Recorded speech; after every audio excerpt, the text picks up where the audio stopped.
So here's my ultimate garage, and here's a toolbox I bought at a pawn shop. It's a Snapon, and I bought this toolbox. It had a drawer full of junk, and that was it. So they said they had the keys. So I got the keys, and they opened the toolbox, but there was one compartment that I could not get open. So I looked at the lock. Let me show you what it looks like. And there's a compartment in the back. So I tried to pick it unsuccessfully, but there was a number on the lock. So I went ahead, got on eBay, and I ordered the keys.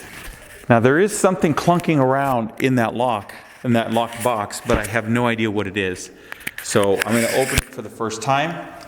Hopefully these keys work, and I can see what it is. Oh, the key worked. So let's see what's in here.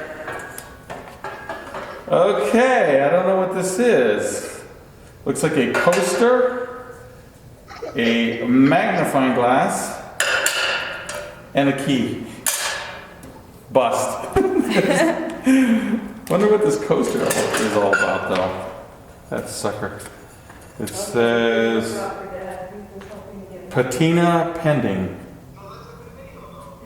I have no idea what that is, but it looks like a coaster. So this guy, whoever it was that owned this toolbox, kept it all under lock and key. And let's see what this does. So he had a key under lock and key, and this key does nothing. Maybe it went to a safety deposit box.